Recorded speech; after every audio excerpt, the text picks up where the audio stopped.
Good morning, everybody, and welcome to Living Astrology with Janet Hickox. Grab your cup of coffee, or your tea, sit back, and let's chat about what is happening up in the stars above. It's been a while.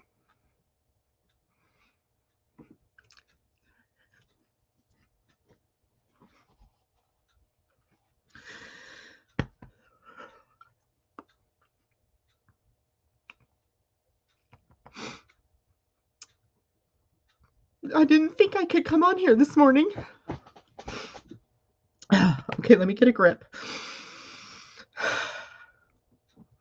But here I am.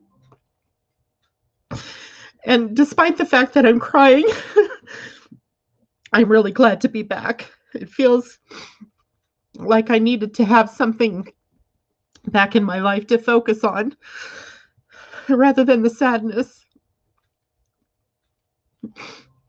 This is why I'm not wearing makeup, because I knew I would do this. But I got to tell you, all of the well wishes and the support from my family, my friends, all of you listeners, Asa, oh my gosh, has made me feel so good. Cornelia and Londa and Ursula and so many of you that just keep checking in on me. All my family checking in on each other just to make sure that we're all okay.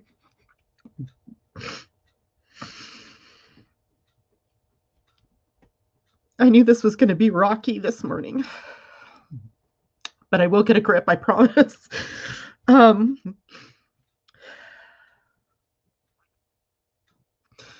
One of the thoughts that kept coming to me through all of this is that even though the mind knows that someone is missing physically in this world, the heart doesn't let go.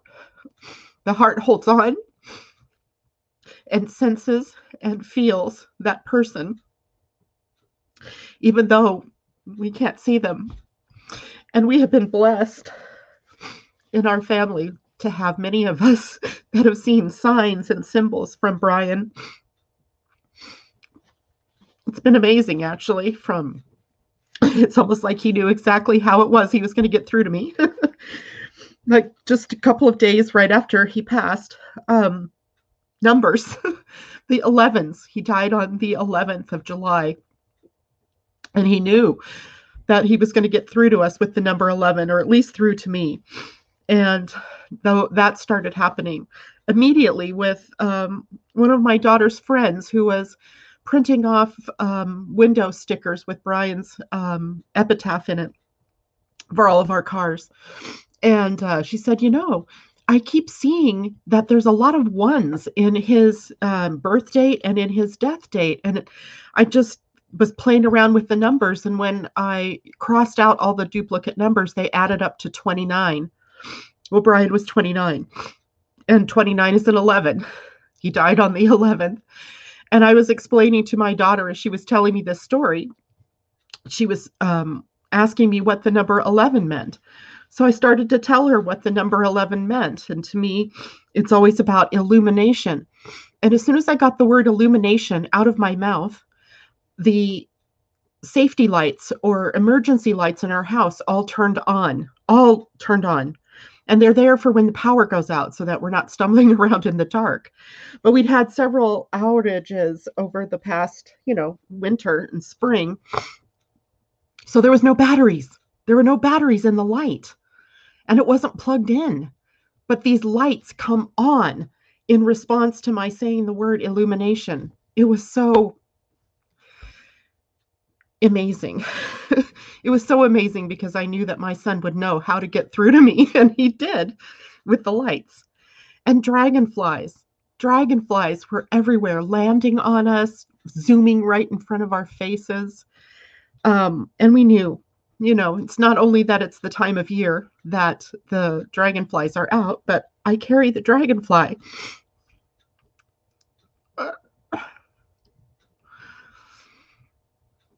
So I knew it was him.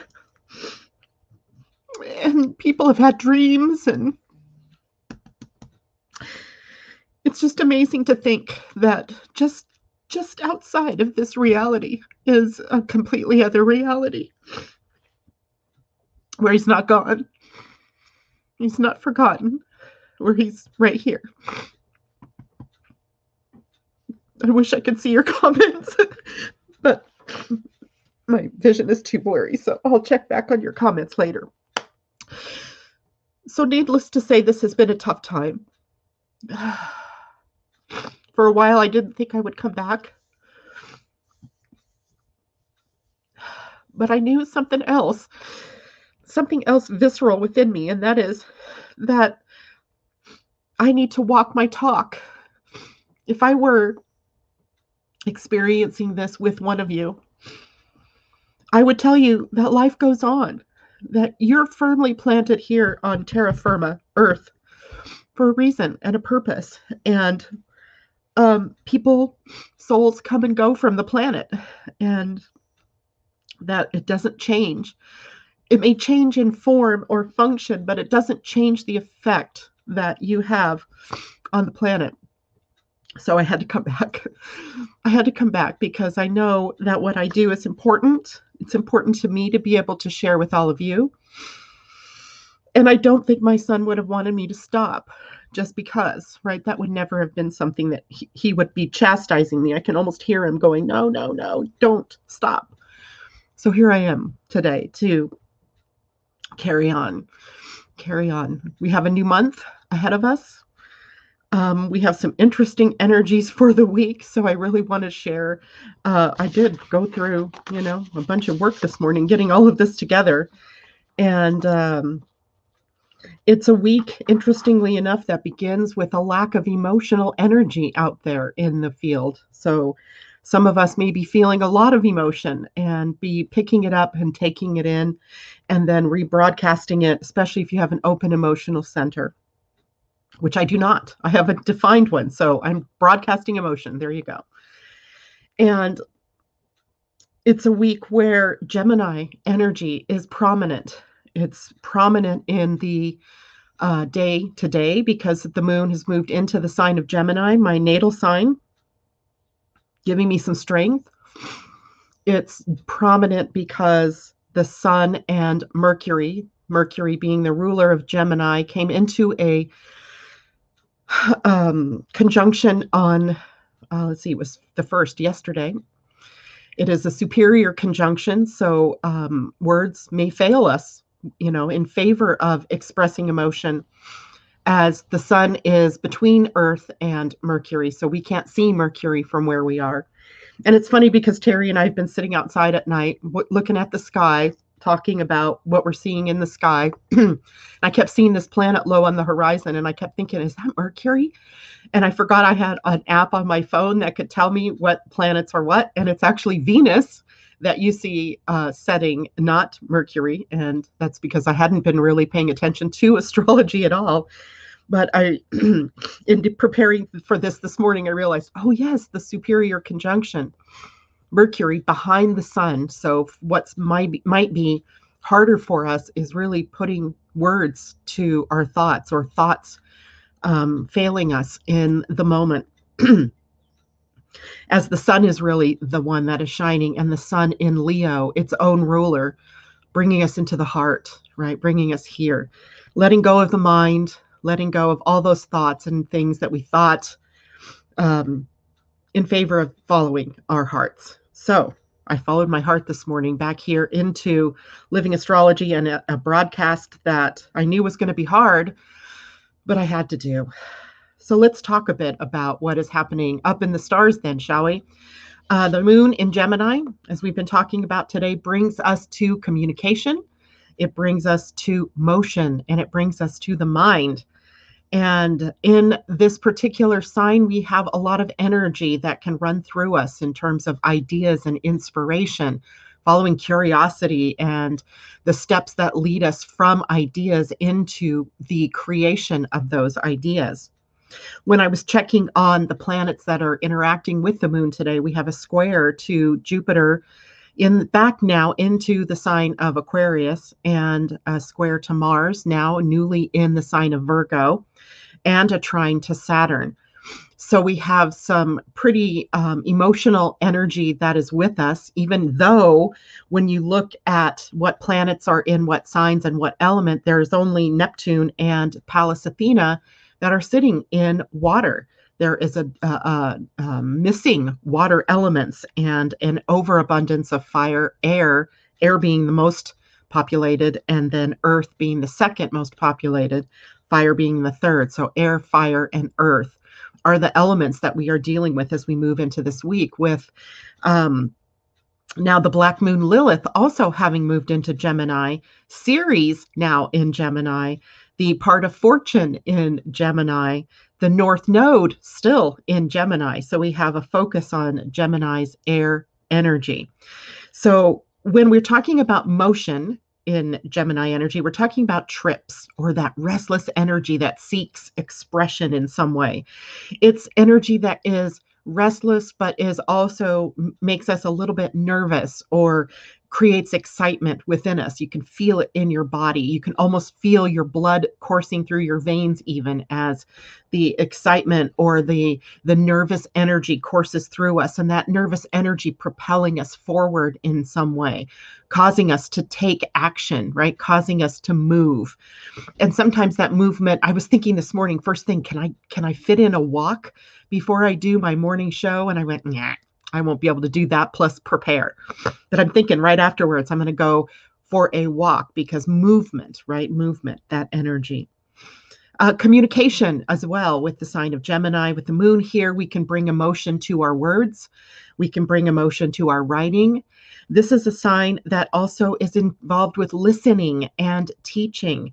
It's a sign that needs to learn to listen, right? Listening doesn't necessarily come naturally to someone who is always talking or to a sign that's very communicative. But part of communication is the listening piece. So we're also having to learn to listen here. This is also expression in many different ways, right? It's writing and communication or speaking, but what about art, right? What about our creative energy? Gemini can marshal together the communication, the words, the ideas in order to bring forth those creative energies. The moon in Gemini brings us educational opportunities, facts, education in terms of what we are learning about. What is your curiosity pushing you to learn about? It's about the internet and where we can get information. And of course, the internet, the source of almost anything you want to know, you can Google and you can get to that energy and you can get to that information almost, in a moment's notice. So thinking and the ability to be logical, also a part of the moon's experience in Gemini. This is a sign that is also sociable. Gemini loves the social scene. It's got to learn about social skills. So tact and diplomacy come into this air sign that loves quick thinking and loves to be witty and loves to be in that social situation. And in terms of relationships, Gemini rules those relationships from proximity, we call it. So proximity being our siblings, brothers, sisters, our roommates, our school chums, right? Our colleagues that we maybe work with, the people that are maybe just one step removed from your into your family that lives in your home, right? So in the more negative aspects of Gemini, we've got to deal with that, right? We've got to deal with what's the potential pitfalls in the sign or with the moon in this sign. And it can be about overthinking. Gemini is very mental, mentally active, mentally activated. There's a chance sometimes that mental activation can create that anxiety, mental anxiety. I was feeling that this morning too before I went on. My mind thinking about what am I going to say? What am I going to say? What am I going to say? I didn't say a word about what it was that I was going to say. And that's because overthinking, right? Too much thinking. Nervousness, superficiality, indecision. Gemini, one of the signs like Libra that can have an issue with making decisions, being able to see so many facets and see so many ideas and put together so many different thoughts. It can sometimes create that that inability to make a complete decision. So we might be feeling that over the next few days. And by the way, the moon just moved in there early this morning, 1:46 a.m. my time, so 4:46 for you guys on the East Coast. So we have about 3 days now, 2.5 days of this kind of energy out there for us. In the body, Gemini rules the wrists, the hands, the shoulders, the arms. It rules the lungs and breathing. So we need to remember to take those deep breaths, right, to help us center, to help us keep ourselves in alignment, right, to keep ourselves grounded on the planet, to allow that excess nervousness to blow out of us, right, to come in with the air and out with the air, keeps us in a rhythm. So we have that today. The nervous system, of course, also ruled by Gemini energy. So if you're feeling that nervousness, that jittery feeling, coffee isn't going to help, right? Coffee won't help that feeling. But for the next couple of days, that may be some of the things that we're feeling. Now, remember, the moon, anytime it squares Jupiter, can tempt us to overdo, overthink, over-prepare, over-idealize, anything just about that you could put the word over in front of, over-talk, right? If we match that with Gemini energy, over-communicate, over-talk, maybe not listening enough. The square to Mars means, to me, the square to Mars is interesting because now that Mars is in Virgo, in fact, today it's sitting at 2 degrees of Virgo, aiming right at my own natal moon and my own natal Pluto. I'm sure this is going to be interesting. It's in Gemini territory, or it's in Mercury territory. So Gemini and Virgo are forever linked because of the rulership of Mercury for both signs.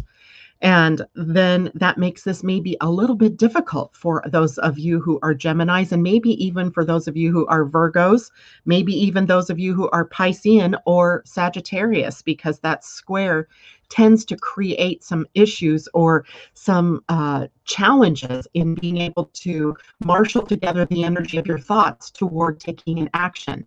So for those 4 signs, the next couple of days can be a little bit difficult, as the moon may be creating this emotional field that makes thought harder to access. So just remember that, and be kind and gentle to yourself. If you're not able to take your ideas and put them into action, it might just be a timing thing, right? Maybe as the moon moves into Cancer later in the week, you might have some more ability to do that. And right now, it might be that you just have to hold and maybe keep the ideas, maybe journal them, or do the action behind the scenes that supports what you want to do without actually taking the steps. That really depends on how it is that you are already configured in your own astrology chart and also in your own human design chart. And the moon is also in a trine to Saturn, and that can trigger the more melancholic energies. But remember, melancholy is also creative. It's when the creative energy is moving within us before it comes out, right? So sometimes that lower melancholic feeling can be sadness, and it can be a feeling of that depression or of that low energy, fatigue kind of energy. But it's really about preparing for our eventual expression of some kind of creative force. So don't take all of that so seriously. It's a smooth flow when it's a trine, so we don't have any bumps and thumps along the way, really, but maybe just a time for us to go inward and to be able to consider what our next steps might be. Now, before I had this, before I left, we were starting to talk about the moon in the gates as well. So I wanted to bring that up for us today as well. The moon is moving today through 2 gates. The gate 20, these are gates on the throat, by the way, because when the moon is in Gemini, if you'll remember, that is throat energy. Most of all I think all but 1 gate in Gemini is in the throat. Right? So communication, we really get very strongly this link that Gemini has to communication, to ideas being expressed, to manifestation, right? So today, the 2 gates that the moon will sit in are the gate 20 and the gate 16. They are neighboring gates. Now, the gate 20 is a gate that really empowers us to use our words in response, to use our ideas and our words, right? Our actions in response to something that has been coming up in our outer world. It is a gate that's involved with the manifesting generator archetype. Not all manifesting generators have the archetype, which is the gate 34 to the gate 20. But the gate 20 is a gate of empowerment, empowering the voice, empowering our actions based on what it is that we're responding to in our outer world. And then the gate 16 is called the voice of enthusiasm, right? The gate of enthusiasm. And the gate 16 happens to also be where the North Node is sitting right now. So we have sort of double energy. The moon's North Node is at the gate 16, and now the moon herself will be at the gate 16 today. So it is being able to enthusiastically engage with our truth, with whatever it is that we are here to master, because the gate 16 ultimately connects down to the gate 48. So those of you who have the gate 48 in your own chart now suddenly have that entire channel defined, or will have that channel defined later this afternoon. So it's really about bringing the enthusiasm to what it is that you're here to master.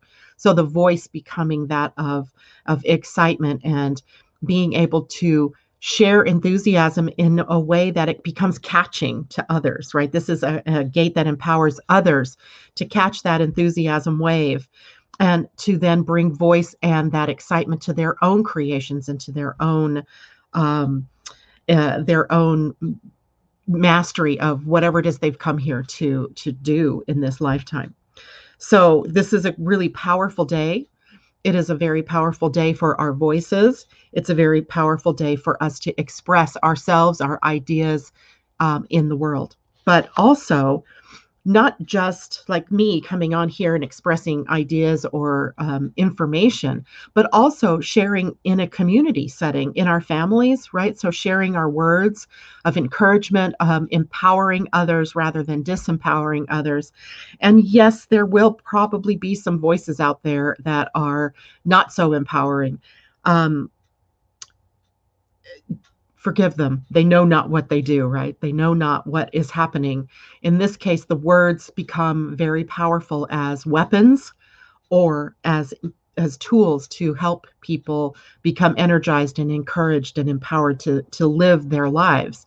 So keep that in mind, right? Words have power, and the words that you say to others, the words have power to help people crystallize what it is that they're here to do. But we can also take away from others and what they're here to do if we're not careful. All right. I think I'm starting to be able to see again. So let me take a look at some of these comments. Sue McCarthy, it's lovely to be here. It really is. J-Lo, good morning to you. Kathleen Mallory, hello. Andy Girl, good to see you. Asa, thank you so much for being out there. Karen Devine, good to see you. And oops, I got to go back. Annette McCoy, oh my gosh, it must be middle of the night where you are. Thank you so much for being here this morning, and I'm so glad to be back. Christine Buckingham, 1111, I love it. Of course, you know, at on the East Coast, you know, you're going through the 11th hour right now. Let's see, Debbie Tibbetts Tumio, hello. You've also been a strength for me. Debbie, I don't know that you even have an inkling. Well, I think I did mention this to you yesterday. Debbie has been sending me books about mediums. And she sent me the book, Never Say Goodbye by Patrick Matthews. No, yes, Patrick Matthews. And then she sent me another book about, the last name's Fraser. I forgot his first name. But anyway, which was so interesting. Kind of another little side note of all of this is that my daughter had made an appointment to have a group session with a medium, a local person here. In our area where we live. So it'd be an in-person medium. And the lady finally called her back to schedule that. And in the process, Brian started coming through to her while she was talking to Heather on the phone. And it was fascinating because this woman has no clue who we are. I mean, she does not know us, but she was able to bring in some really key information. And that represented to me a turning point in all of this experience where I began to feel more peace around what had happened and um, the impact that her words had on my daughter and likely others in the family too. So it's not just me and Heather that felt this, but the impact that she had was so profound that Heather is now considering becoming a medium. She said, Mom, I really want to help people who are in the same position that we are in because of the peace that comes when you get that message and you realize that there's no way that person could have known that except through the loved one on the other side. So it's been an amazing journey, Debbie. You started that journey. It's pretty amazing to watch it to come into form and to start to coalesce in our lives. Tammy Smith, good morning. Ursula, good morning. Carry on for love, indeed. J-Lo says, I just got a warm ripple in my heart when you said he would not want you to stop doing this. Absolutely. Taylor Jenkins, great to see you. And everybody, thank you. Suzanne Fulmer, so glad to see you. And I'm glad to be back as well. And I'm not sure who this is, but beautiful lights. Oh, Colleen, hello. Good to see you too. And Amy D, love you so much. Thanks for being here. And Sylvester, wonderful to see you. Amanda J, great. Thank you for being here. And Wesley, love you. Love you, love you, love you. Michelle, good. Love to see you too. Great, great, great. Love you. Heather, you got this, Mama. I love it. So I'm talking about you. Oh, no. Kelly Jordan, hello. And Elisa, good morning. Andy girl, we love you. We're here with you. I love it. Oh my gosh, I could read these. Ingrid, so good to see you. I've missed you. I was thinking about you this morning, Ingrid, and you'll see why here in a short time. So, all right, new comments go down further. Natasha Venter, great to see you. So, Sue, everybody, that if I've missed you, saying good morning to you, I know you're there and you're in my heart. And thank you so much for being here to support me. So I told you that we are at the beginning of a new week. We're at the beginning of a new month. And this is a month actually that has some pretty interesting energies, Uranus type energies. So maybe expect the unexpected kind of energies.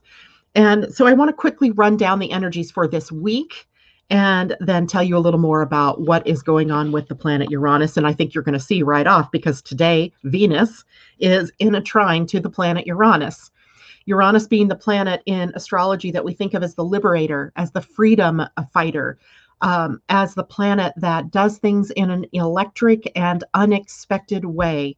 When we least expect it and something happens, it's likely Uranus that is behind the scenes, right? Doing something, connecting with something in your chart or connecting something in the transits that is going to rock our world in some way. Sometimes it's subtle. Sometimes it's not so subtle. In fact, a lot of times it isn't very subtle at all.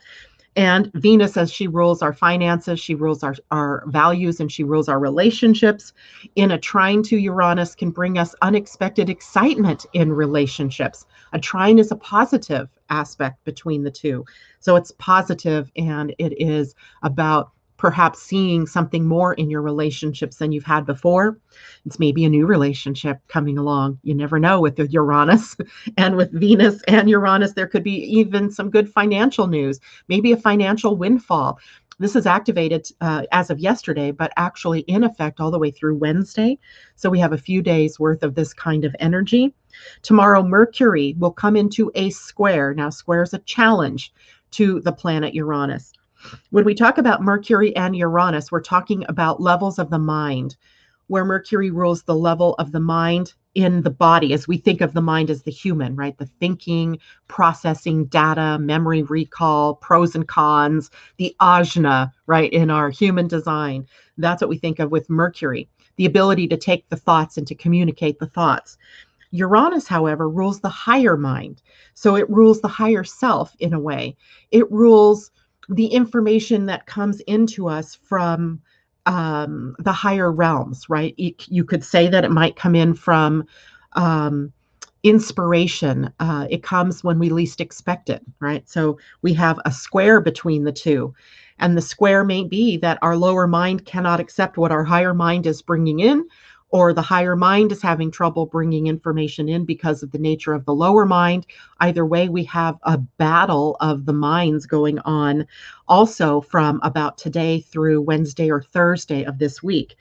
So one way to deal with that is to get out of your mind, right? To get out of the mind, stay out of that thought process, get back into your heart kind of energy. Now, I just experienced my screen going off and back on. So somebody please tap in and let me know if I'm still live. It looks like I am. Yeah, I'm live. Okay, so it was just my computer doing something funky. Later in the week, we have a new Human Design Week, and which means that we're at the fairly early part of a Human Design Week right now. Okay, thanks, JLo. And so I want to talk about that next. What kind of week are we in? Ursula, this is why you were in my mind this morning. And also Ingrid, while you were in my mind this morning. The sun squaring Uranus as we end the week or come into the end of the work week. Here we have to totally expect the unexpected, right? The sun showing our egos and our personalities and what we're really good at, with Uranus bringing up maybe some shakeups in that area, or inspiration for pathways that we didn't even think of before. And then Saturday's not so much a day of anything new. Then on Sunday, we are prepared for the new moon, right? The new moon in Leo. And we'll talk about that later in the week. I'll be on again on Friday. We'll talk about that new moon. Let's talk about the new Human Design Week then, because that is the Kathleen, you know what? That's so funny because my computer's been doing this to me lately. All of a sudden, after a while of being on a website or doing something, it will suddenly go to a black screen and restart. And it's not like restarting the whole computer, but it just goes black and then comes back. I don't know what the heck is going on with that, but it's been doing that. Let's look at the Human Design Week. So from July 31st until August 4th, we are in the week of the sun at the gate 33. Actually, if I remember here, I'm going to share my screen with you. Holy cow. Okay, so share screen. And it was a window. Here we go. Right, now you guys should see my screen. So here's a human design chart, and I've put here where the moon was, the gate 16 and the gate 20, or the gate 20 and then the 16 today. And then the sun at the gate 33. So you can see the throat is highly activated today. It's highly activated, and that is a sign that we are in Gemini energy. So we're in communication energy. We are in mind energy. So the gate 33 being called the gate of retreat in traditional human design and the gate of retelling in quantum human design. And here in this particular week, the Earth is sitting at the gate 19, which in traditional human design is called the gate of approach or sensitivity. And in the quantum human design is called the gate of attunement. So we have the throat energy being triggered, but we also have the root center being triggered. And we know that the root center is a pressure center. So the Earth in this particular week through August 4th is pressuring us for something. So we'll get to what that pressure is all about, but let's take a look at the gate 33, because I think you're going to find this gate fascinating. I always do, because this gate has two distinct meanings. The first meaning in this gate is called the storyteller. It's one of the storytelling gates, like the gate 56, which is also on the throat center up here. The gate 56 storytelling is a little bit different. It's more about teaching based on ideas or what's inspiring. The gate 33's teaching is more experiential, and it's more succinct. This is a storytelling gate that shares the experience of living life, that teaches others through the experiences that they have. In fact, this is kind of a weaving kind of sign or gate, excuse me. So we're weaving a story from our experiences. And in some cases, those experiences are positive. And in some cases, those experiences are highly negative, right? They're sad, or they're depressing, or they're exciting and new.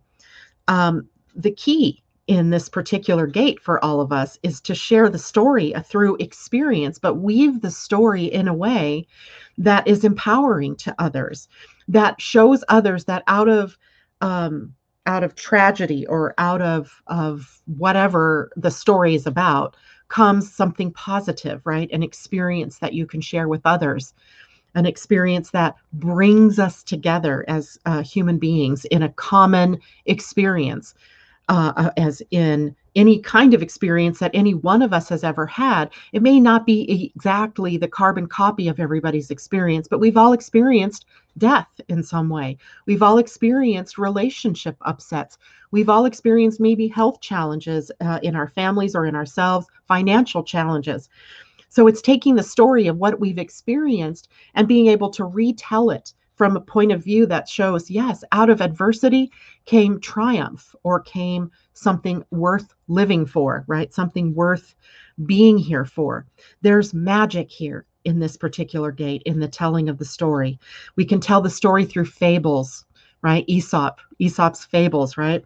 Through our experiences, through art, through drama, many different ways that the story can show up here in a magical way that helps humanity bind together. It helps us in the end find how we're more alike than we are different. Now, the second meaning in this particular gate is about retreat. And I've always had a little bit of an issue with this gate with that because, if you're going to tell the story and you're going to be, sharing that with people, that doesn't quite square with retreat energy. So how do I square with that? Well, retreat in this gate has to happen in order to be able to put the story in its right and perfect perspective. So it brings clarity. So even though this is a gate that sometimes disappears, right? It removes itself from the human energy. It removes itself to quietness. The retreat brings clarity. It brings strength to allow us to see the wisdom in the story of what we have within us. Now, all of us are going to be experiencing this in different ways this week, right? We may have this through dreams. We may have this through a story that we hear from someone else. We may also be carrying the story that we want to share with others. So after the retreat, right, after you get to the point where you've got some strength and you've got the clarity on what this story is about, then we go back into the world to share the experiences with others. And without retreat, someone with this gate in their human design, especially if it's the sun or if it's a powerful planet, any of the planets actually here, might face burnout or may face chronic fatigue because they're constantly trying to stay with the story or they're constantly trying to stay on task, not ever taking that opportunity to pull in and to pull away, to even, find time, downtime for however length of time you need before you come back out. And this is also a gate that holds secrets. There's something hysterically funny that happens in this particular gate. And I've seen this before in my own family, my son Wesley. And if you're still listening, Wesley, this is about you. It's about anybody who has the gate 33. If you have the gate 33 hanging in your chart and you meet up with someone who has the gate 13, which is the gate of the listener, right? The gate 13 listens. The listener energy of the gate 13 can pull a whole bunch of secrets out of the person with the gate 33. So the gate 33 are the secret keepers until the gate 13 comes along and activates them to divulge all of their secrets. And it's almost funny when you think about it. I've seen this happen in our family where, Wesley's holding on to a secret until somebody with the gate 13 came along or transiting comes along, and then the story spills out. And it's not that they mean to do that. It's just in the energy dynamics. It's time to spill the secrets, right? And that's what happens with this particular gate. So you too today, or through these next 3 days, may find yourself somehow spilling your secrets to people when you least expect it, right? It's like it's being drawn out of you because you've come into contact with someone who has that opposite gate, or even if you have that opposite gate yourself and you're holding on to that, you may find it very easy to share things from the deepest places from within you.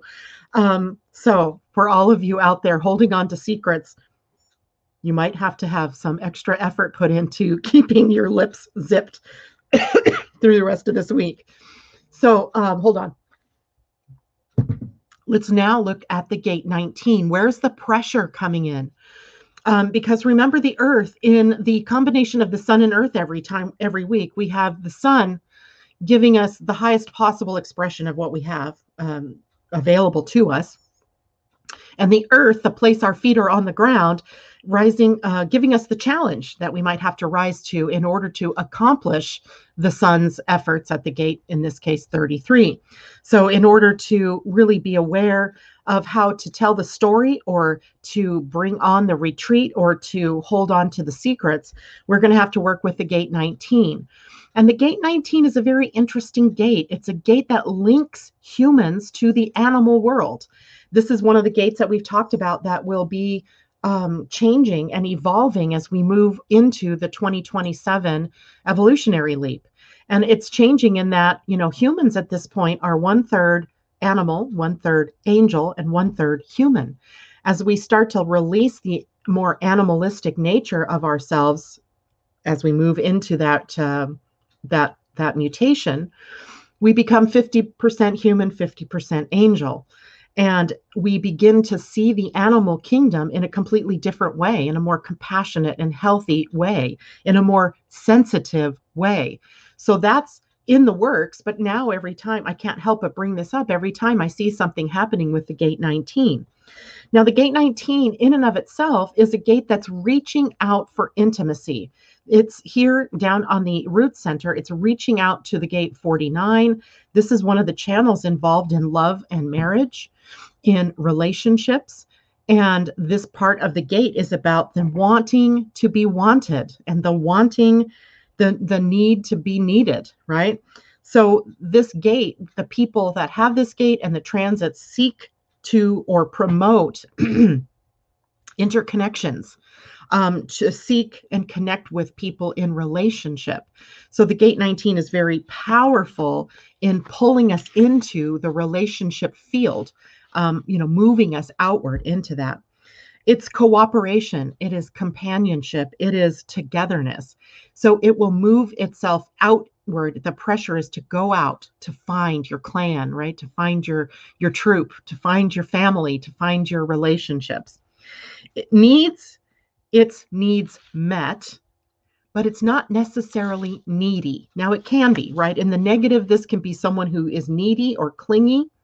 It can be someone who has very powerful wants, and you've probably met people like this that have this very powerful need to be needed, and they're going out of their way to do things.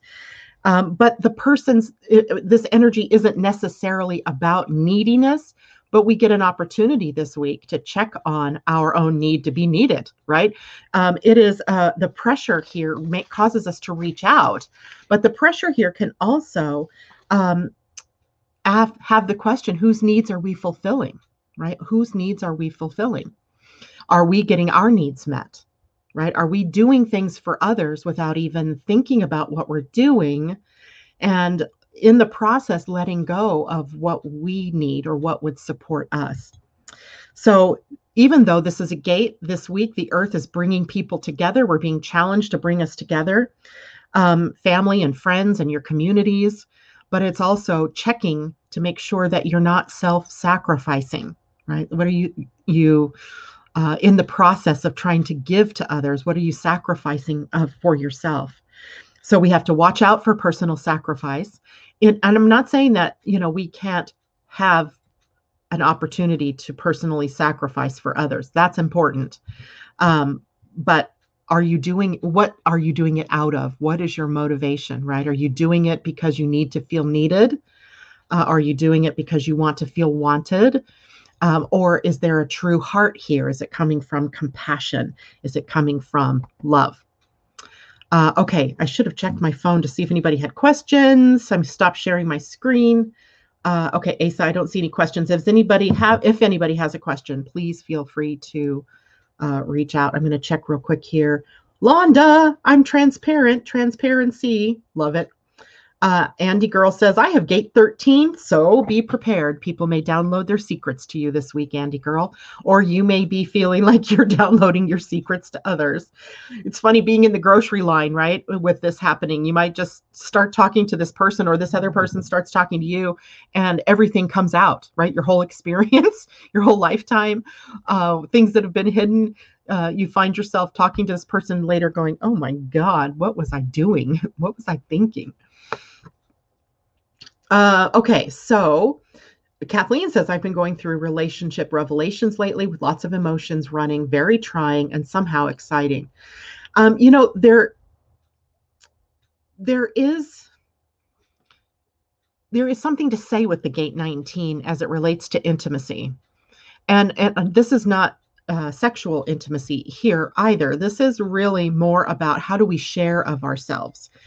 And I think that there is a problem sometimes that we encounter with that whole channel 19 to 49, where being able to share from our hearts and our souls is impeded in some way. I think it's a natural human tendency, perhaps, to hold a piece of ourselves back, especially if you're in a newer relationship, or if you're feeling not so good about yourself. And intimacy is something that we also want. There are two different places in our human design where intimacy comes up. It comes up in the gate 19's connection to the 49, which connects to the emotional center. And it also comes up in the gate 6, which connects to the channel, is connecting to the gate 59, which that particular channel is about sexual intimacy. But ultimately, intimacy energy lies on the emotional center. So emotions, how do we share of our feelings, right? How do we share of our real deep truths? So that becomes a problem in our lives if we've been shut off before, if there's been someone that has not wanted to hear us, if there's been someone who made you feel like you weren't important or didn't want to hear your words, especially like some of us older people, maybe even those who are a little bit older than I am at this point, maybe went through childhoods where, children were to be seen and not heard. And parents did a really good job at shutting you down, right? Not listening to you, not believing you if you were sharing something of major importance, and they just didn't want to hear it, or they weren't capable of that. And so we start to learn to guard our thoughts. We start to learn to guard our hearts. And that can then become a problem later on in our relationships, where part of a very loving relationship is to be able to share from that intimate spot and to be able to be who you are, relaxed in who you are, without worry or fear about what the other person might think. So we do have a lot of intimacy issues, let's say, that can be worked on this particular week, right? How we share our hearts with one another and how we hold each other while that person is in the sharing. So it's in the receiving, but it's also in the sharing. So it's in the giving and the receiving.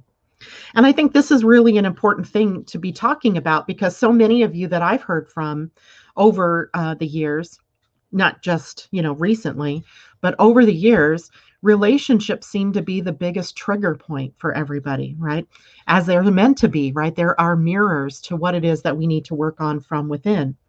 So this is a week, right, for us to be able to address that, to be able to look at that energy of how it is we share, how it is we need each other, and where we've been cutting off ourselves from others, or where others have been cutting themselves off from us, right? That may also become apparent.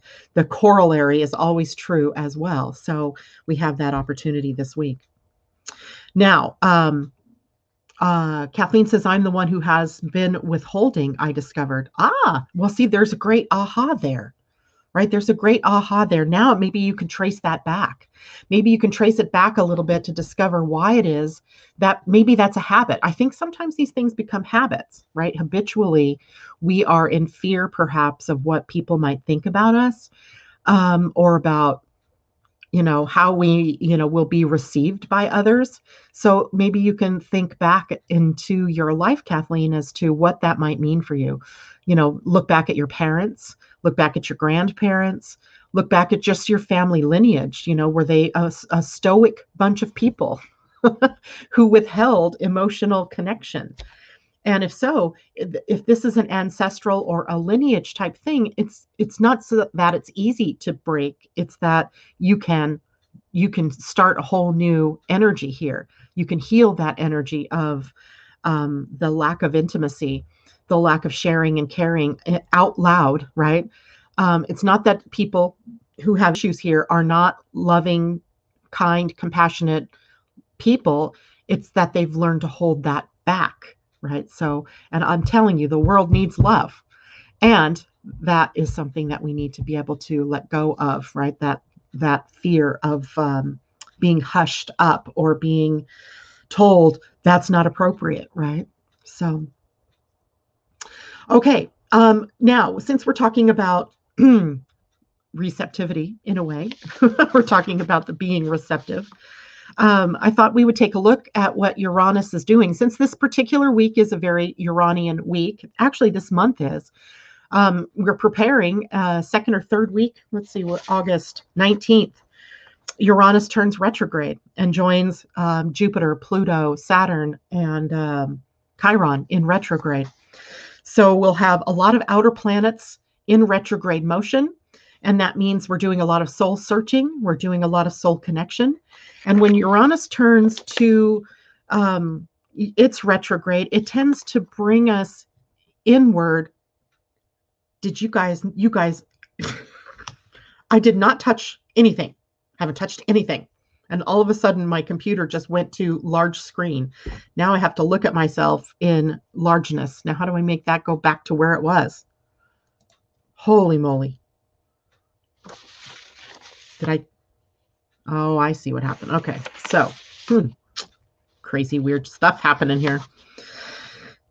Back to Uranus. So Uranus in retrograde later in the month brings us to our contrarian natures. It brings us inward to take an assessment, let's say, of where it is that we are chained. Where are we chained up? Where have we purposefully, maybe even unintentionally, locked ourselves away, locked our hearts away? Maybe locked our feelings away, locked our actions away.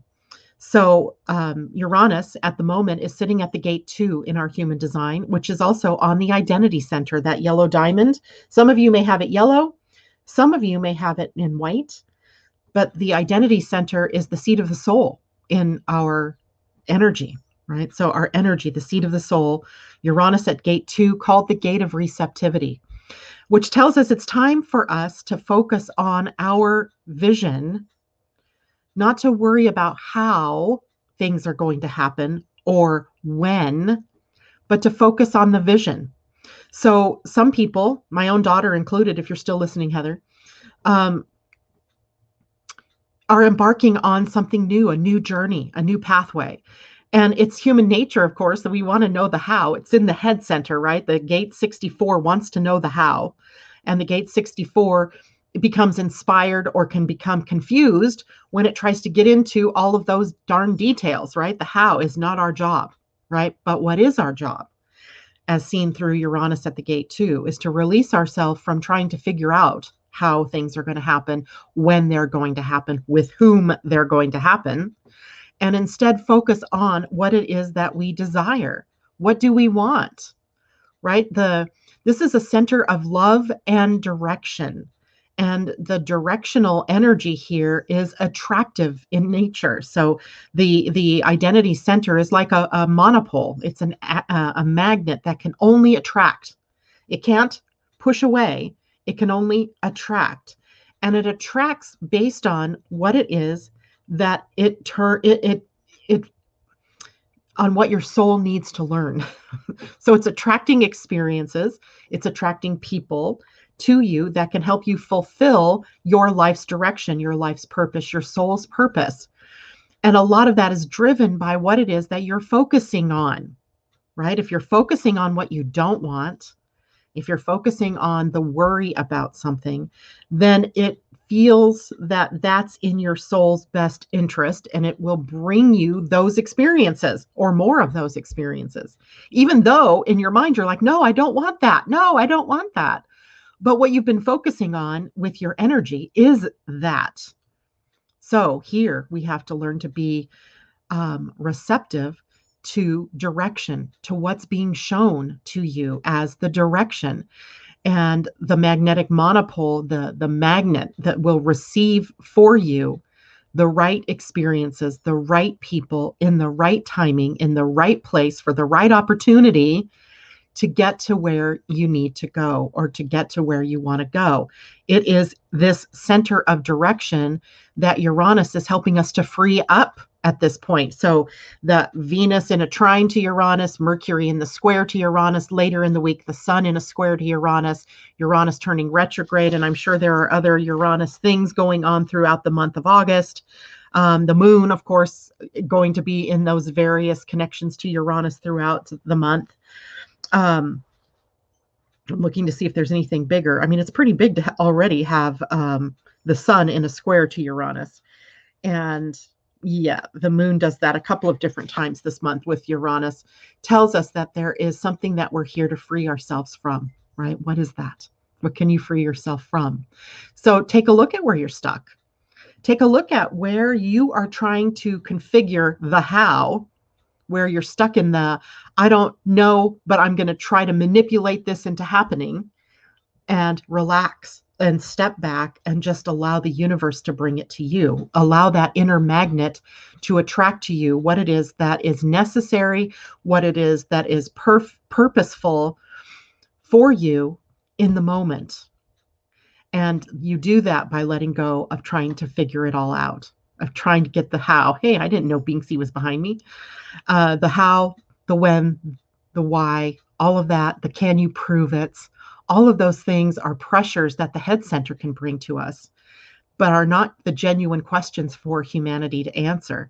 Humanity's answer or question that needs to be answered is the what. What do I want? Right? What do I want? What do I desire? What's in keeping with my highest purpose in being here, right?